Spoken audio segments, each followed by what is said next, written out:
अस्सलाम वालेकुम गाइस। आज हम पढ़ेंगे अल्कली मेटल की रिएक्शन क्लोरीन के साथ। In previous lecture we discuss the reaction of alkali metals with oxygen. Today we discussing the reaction of alkali metals with chlorine. All alkali metals react with chlorine to produce their chlorides.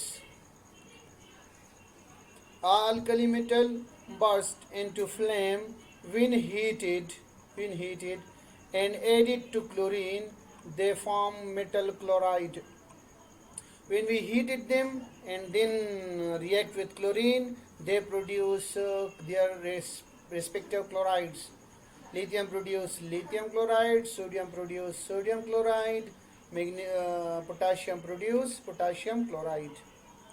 These reactions are violent as we move down the group. The reaction become more and more violent as we going down the group. So now see how these how alkali metal react with the chlorine.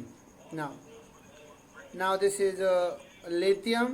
When we heated it through flame and then reacted with the chlorine, this jar contain chlorine. Now you see the reaction of chlorine with lithium. ये jar है, इसमें आप chlorine gas हमने बंद किया हुआ है, उस क्लोरीन के साथ रिएक्शन किया किसने? लिथियम ने। अब सोडियम हम ले रहे हैं, सोडियम को हम फ्लेम के ज़रिए से हीट करके इसको थोड़ा सा मेल्ट करेंगे, फिर उसके साथ हम क्लोरीन गैस को रिएक्ट करेंगे तो उससे सोडियम क्लोराइड सॉल्ट बनेगी और ये रिएक्शन भी वायलेंट होगा और सोडियम येलो फ्लेम के साथ रिएक्शन करता है, यानी येलो फ्लेम बनता है। आप देख ले खुद। Now this is sodium, now this is sodium. It is heated through flame until it start melting. Now you see the sodium start melting. You see here the sodium start here. Now you see start melting. Now the sodium start melting. Now we react it with the chlorine. It is react with, हाँ, ये yellow flame के साथ इसने reaction शुरू कर दी। अब ये देख आहिस्ता आहिस्ता आहिस्ता आहिस्ता फ्लेम येलो होता गया। Now this is potassium. और आपको अगर देख ले यहाँ पर आपको नज़र आएगी थोड़ी सी मॉइस्चर। ये मॉइस्चर नहीं है, असल में ना अल्कली मेटल को केरोसिन ऑयल में या पैराफिन में रखते हैं, वो इसी वजह से अल्कली वाटर के साथ वायलेंट रिएक्शन करती है, जो हमने पहले भी पढ़ा था। तो वाटर के साथ भी इसकी रिएक्शन वायलेंट है, ऑक्सीजन के साथ भी इसकी रिएक्शन वायलेंट है, इसी वजह से इसको रखते हैं वाटर के बजाय केरोसिन ऑयल में, ज़्यादातर इनऑर्गेनिक सॉल्वेंट्स में। अब ये पोटाशियम है, ये पोटाशियम है, इसको भी फ्लेम के ज़रिए से मेल्ट करेंगे, ये पोटाशियम है, और फिर इसको ट्रीट करेंगे उसके साथ क्लोरीन के साथ, और देखेंगे किस तरह ये क्लोरीन के साथ रिएक्शन करता है। ये देखो ये भी मेल्ट होना शुरू हो गया, ये मेल्ट हो रहा है, इसको ये मेल्ट हो रहा है। अब इसको हम रिएक्ट करेंगे क्लोरीन के साथ, तो आप देखो इसका रिएक्शन मज़ीद वायलेंट हो गया। अब इन तीनों जार को निकाल लेते, देखते हैं। तो देखो यहाँ पर भी साल्ट बनी होगी, ये देखो ये साल्ट है, ये जो साल्ट ये सोडियम क्लोराइड के साल्ट बनी है, ये पोटाशियम के लिथियम के साल्ट बनी है, और ये आपके पास पोटाशियम के साल्ट जो वाइट कलर में पोटाशियम क्लोराइड है। तो ये रिएक्शन था किस चीज़ का? अल्कली मेटल का, किसके साथ? क्लोरीन के साथ। Effect of heat on nitrates and carbonates of alkali metal. The carbonates are quite stable and they are not easily decomposed by heating, and their stability increases as we moving from lithium to cesium. जैसे जैसे हम group के अंदर नीचे जाएंगे तो stability of the salts and stability of carbonate will be increases because the electropositive character of metal increases।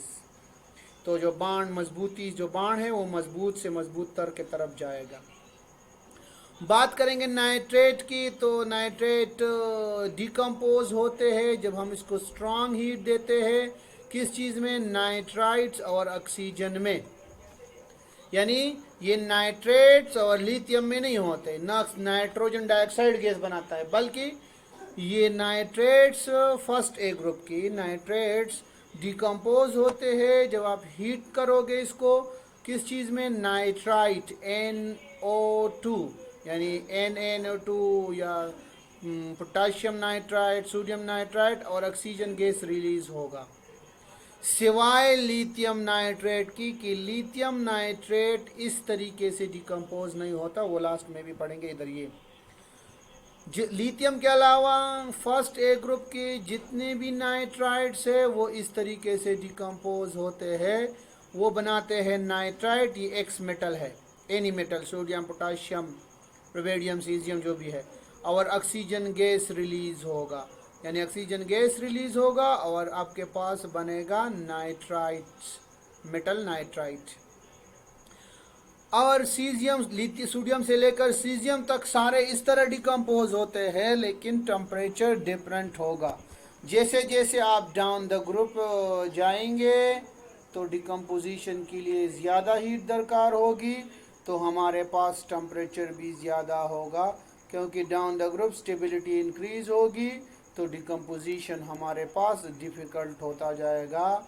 और जब डिकम्पोजिशन डिफ़िकल्ट होगा तो हमें ज़्यादा टेम्परेचर की ज़रूरत होगी। यानी हम ये सोडियम नाइट्रेट है, इसको जब हम हीट देंगे तो सोडियम नाइट्राइट, नाइट्रेट और नाइट्राइट में फ़र्क है। नाइट्रेट NO3 आयन है, नाइट्राइट NO2 आयन है। This NO2 ion is called nitrite और ऑक्सीजन गैस रिलीज होगा। पोटाशियम भी इस तरीके से रिएक्शन करेगा, रुबेडियम भी, सीजियम भी, सारे इस तरह। लेकिन lithium behave in the same way as second A group do, second A alkaline earth metal. Lithium जो है वो सेम वे का मतलब है कि सेकंड ए ग्रुप की तरह जो अल्कलाइन अर्थ मेटल है ये सेकंड ए की तरह रिएक्शन करेगा और ये बनाएगा नाइट्रोजन डाइऑक्साइड गैस रिलीज करेगा और ऑक्सीजन गैस, यानी दोनों गैसेस रिलीज होंगे और लिथियम ऑक्साइड बनाएगा। यानी ये लिथियम जो है ये नाइट्राइट नहीं बना सकता। लिथियम की डिकम्पोजिशन एक्सेप्शनल है as compare to the decomposition of nitrite of other alkali metal. बाकी अल्कली मेटल, मेटल नाइट्राइट और ऑक्सीजन गैस में डिकम्पोज होते हैं, जबकि ये लिथियम ऑक्साइड और नाइट्रोजन डाइऑक्साइड और ऑक्सीजन गैस में डिकम्पोज होगा। नेक्स्ट हमारा है flame test. What is a flame test?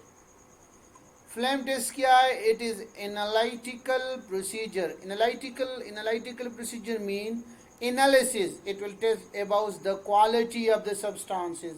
ये हमें इंडिकेशन देगा कि मेटल आयन मौजूद है कि नहीं, अगर मौजूद है तो कौन सा है।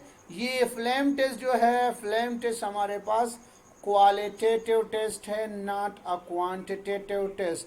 It is a qualitative test. ये क्वालिटेटिव टेस्ट है, नॉट अ क्वांटिटेटिव टेस्ट।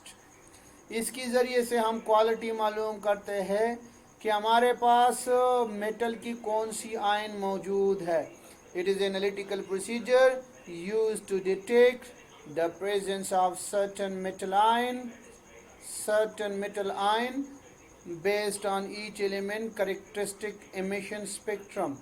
यानी हमें मेटल आयन के बारे में बताएगा किसकी वजह से? स्पेक्ट्रम की वजह से, कि कौन से कलर का स्पेक्ट्रम ये फ्लेम को देता है, यानी इसका स्पेक्ट्रम कौन विजिबल रीजन में कौन से कलर का है। फ्लेम टेस्ट के ज़रिए से हम मेटल आयन की इंडिकेशन करेंगे किसी साल्ट में, क्योंकि हर एक मेटल आयन जो है वो डिफरेंट कलर इंपोर्ट करेगा फ्लेम को, यानी हर एक मेटल आयन एक जैसा कलर नहीं करता। इसका प्रोसीजर क्या है? इसका प्रोसीजर बहुत सिंपल है। इसके लिए हम क्लीन प्लेटिनियम वायर लेते हैं, लेकिन प्लेटिनियम महंगा है तो प्लेटिनियम के बजाय हम निक्रोम वायर लेते हैं। निक्रोम वायर निकल और क्रोमियम के इलाये से बनता है। ये स्मॉल वायर है यहाँ से। इसका तरीका ये, इसको HCl में डिप करो और इसको बंसन फ्लेम पे रखो। जब तक फ्लेम का कलर चेंज होता जाएगा इसको हीट करते जाओ। जब ये फ्लेम को कोई कलर नहीं दे तो फिर इसको दोबारा HCl में डिप करो और फिर साल्ट में डिप करके दोबारा फ्लेम पे रखो, तो फ्लेम को ये एक ख़ास कलर देगा। आप देख ले, मैं आपको इसके एक डिमॉन्स्ट्रेशन दिखा रहा हूँ। ये देखो, ये वायर है निक्रोम वायर, ये अभी तक कलर दे रहा है, तो हम इसको हीट कर रहे हैं। अब देखो इसने कलर नहीं दिया, बस देखो अब ये कलर नहीं दे रहा है फ्लेम को, तो फिर इसको कंसनट्रेटेड HCl में डिप कर दिया और कंसनट्रेटेड HCl के बाद इसको हम साल्ट में डिप करेंगे। जब साल्ट में डिप करेंगे तो फिर उसके बाद फ्लेम पे रखेंगे तो ये फ्लेम को कलर देगा। अब देख ले, इसको हमने दोबारा फ्लेम पे, देखो फ्लेम को कलर मिल गया। तो ये प्रोसीजर है, पहले निक्रोम वायर को क्लीन करो, फिर इसको हीट करते जाओ। जब ये फ्लेम को कलर देना छोड़ दे तो फिर इसको कंसनट्रेटेड HCl में डिप करके सॉलिड फॉर्म में जो साल्ट होगी उसमें डिप करो, तो साल्ट के कुछ पार्टिकल इसके साथ चिमट जाएंगे। फिर इसको फ्लेम पे रखो तो फ्लेम को कलर मिलेगा। और हर एक क्योंकि साल्ट में मेटल आयन होगी और नॉन मेटल आयन फ्लेम को कलर नहीं देता, मेटल आयन फ्लेम को कलर दे रहा है।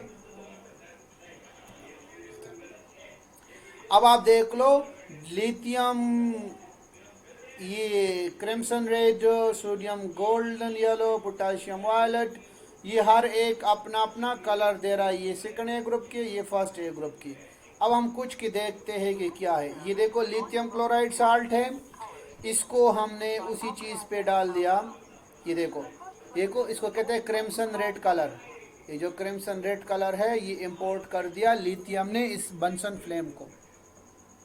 ये देखो, जब तक लिथियम जलता जाएगा तो ये होगा। अब सोडियम क्लोराइड में, सोडियम में क्लोराइड नहीं कर सकता, सोडियम है तो सोडियम को जैसे हम देखो, ये golden yellow, sodium golden yellow में येलो कलर दे रहा है।